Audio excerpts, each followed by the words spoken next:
साथियों नमस्कार। आज बात कुछ हटके होगी। कल एक युवा और युवती जो सिख समाज के हैं मेरे पास में बड़े परेशान थे और एक मामूली जो है डिस्प्यूट उनके बीच में था। जब मैंने पूरी बात को सुना समझा तो मुझे बड़ा दुख हुआ कि ये लोग मेरे पास आने से पहले गुरुद्वारे गए। उस गुरुद्वारे में जहाँ इनके फेरे हुए, वहाँ के अध्यक्ष से, वहाँ के ग्रंथी से इनके घर वालों ने जो है बातचीत करी ताकि दोनों को समझाकर मैटर सॉल्व कर सके, पर अल्टीमेटली सबने जो है हाथ खड़े कर दिए।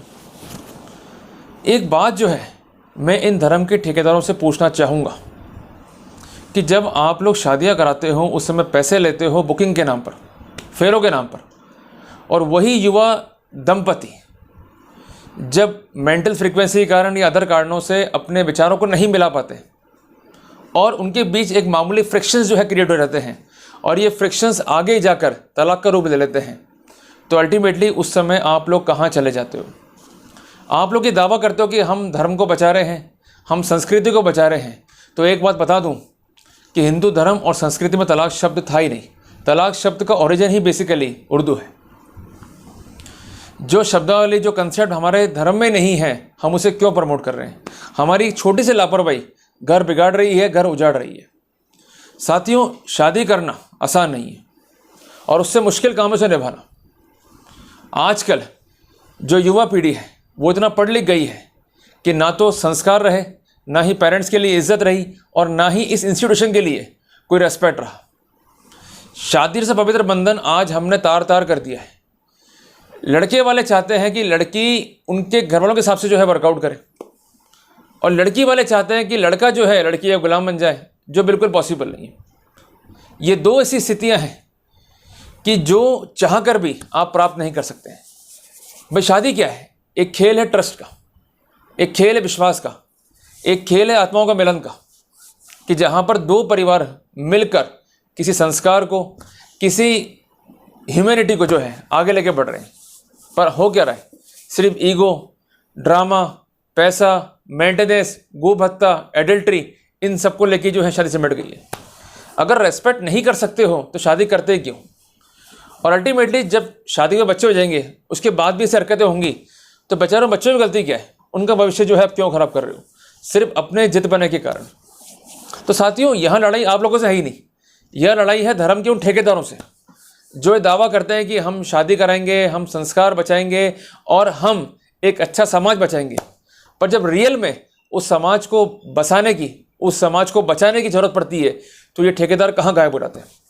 आप जिस गुरुद्वारे में, जिस मंदिर में फेरे लेते हैं, जिस मंदिर में शादी करते हैं, जाके उनसे पूछिए कि जब संकट आएगा तो उस समय हमारा साथ कौन देगा, हमें कौन काउंसलिंग कराएगा, हमें कौन जो है समझाएगा अगर हमारे बीच में जो है डिस्प्यूट क्रिएट हो गया। उस समय फेरे फेरते हुए लंबी बातें कही जाती है कि साथ निभाइए, 7 जन्मों का बंधन है, पर जब वास्तव में इसे बचाने की बात आती है तो वो लोग क्यों मुंह मोड़ लेते हैं? साथियों, जैसे इस केस में हुआ कि इन लोगों ने मुझे प्रैक्टिकली बताया कि जब हम लोग गए, हमने बातचीत करी, हमने उनसे कहा कि आप हमारी हेल्प कीजिए और जो इसकी फीस है हम देने को तैयार है ना, पर उन्होंने क्या मुँह ही मोड़ लिया कि ये तो आपके परिवार का मैटर है जी, आप जानो जी, आपका सॉल्व हो तो करो, नहीं हो तो मत करो। ये क्या बात हुई? तो क्या सिर्फ इनकी जिम्मेदारी क्यों शादी कराने नहीं? अगर शादी करानी ही है तो कहीं और जाके कर लो, कोर्ट मैरिज कर लो। फिर इनके पास हम जा ही क्यों रहे? जाते इसलिए हैं कि बेसिकली हमें हमारा धर्म ये कहता है कि अगर कोई शादी पृष्ठ कराएगा या उसकी उपस्थिति में होगी या किसी देव स्थान पर होगी तो निश्चित तौर पर हमें मंगल और शुभकामनाएं जो है प्राप्त होंगी। पर ऐसी मंगल कामनाएं, शुभकामनाओं को क्या फ़ायदा कि जब डिस्प्यूट क्रिएट हो गया तो डिस्प्यूट सेव करने वाले ही जो है गायब हो गए। बड़ी शर्म की और बड़े दुख की बात है, पर मुझे कहना पड़ रहा है क्योंकि रियल बात कोई कहेगा नहीं। सब अंदर कहते हैं, सब घर पे कहते हैं, सब कुड़कुड़ भी करते हैं, पर रियल बात सोशल मीडिया पे आने का मैं दम रखता हूँ कि आज धर्म के ठेकेदारों ने पैसे लिए हैं तो उनको रियल में आकर संस्कृति को बचाना भी होगा। सिर्फ ये कह देना कि हम फला फला संस्था के जो है अध्यक्ष हैं, फला संस्था के हम जो है ग्रंथी हैं, इससे कुछ नहीं होगा। वास्तव में आप मानव मूल्यों को जो है ख़त्म कर देंगे। रियल में बचाना है तो आपको रियल हीरो बनना होगा, तभी समाज जो है बच पाएगा। अदरवाइज आए दिन जो है आप तलाक देखेंगे। आज क्या जरूरत पड़ी इन दंपतियों को मेरे पास आने की? आज क्या जरूरत पड़ेगी इनको कि कोर्ट जाने की? क्या यही इनके जीवन में लिखा है कि शादी करो, धक्के खाओ और गुरुद्वारे में या मंदिरों में जाके जो है पैसे चढ़ा दो और फेरे करा लो?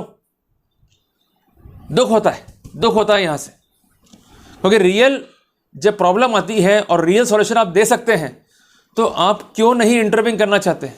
आप वो लोग हैं, आपके पास वो ताकत है कि आप वास्तविक रूप में अगर सिंसियरली एफर्ट्स करें तो घर बिगड़ने से बच सकता है।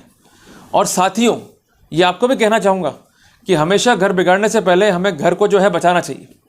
अगर घर बिगाड़ोगे नुकसान आपका ही होगा, और इन रियल अगर घर बिगड़ गया तो घर सुधारने में और उसके साथ साथ जो मेंटल कॉन्सिक्वेंसेज है वो भी आपको जो है फेस करने पड़ेंगे। तो क्यों अपना घर बिगाड़ रहे हो?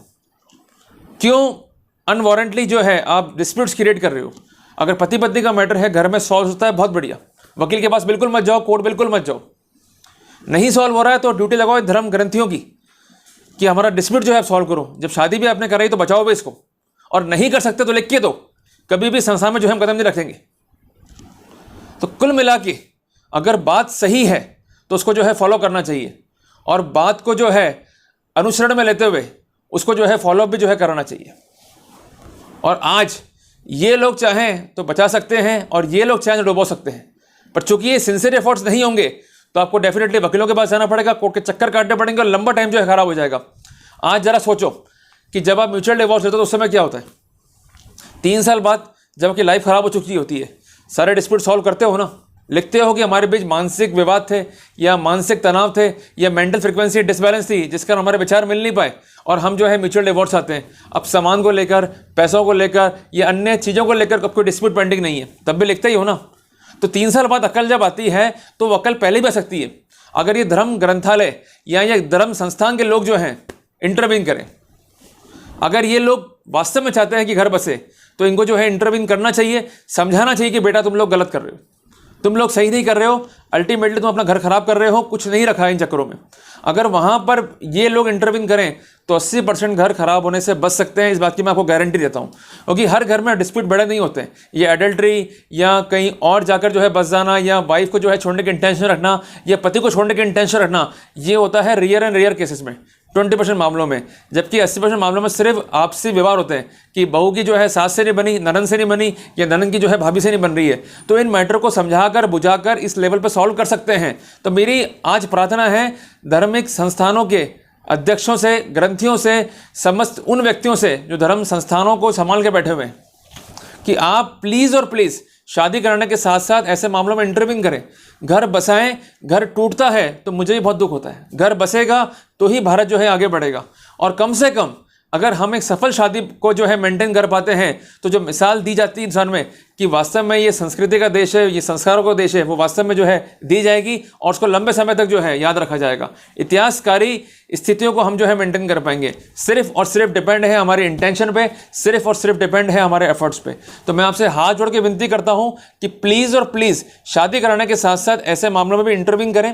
आपकी जो फीस है आप चार्ज करें, कम से कम घर टूटने से जो है बच जाएगा, अनवारंटली लोग लिटिगेशन से बच जाएंगे। तो कम से कम समाज का भला हो सके, इसलिए मेरी आपसे प्रार्थना है कि आप जरूर और जरूर जो है इंटरवीन करें। और आप भी इनको समझाएं कि कम से कम ये लोग समय निकालकर हफ्ते में 1 बार, महीने में 2 बार या कम से कम 3 या 4 बार जो है कैंप ऑर्गेनाइज करें।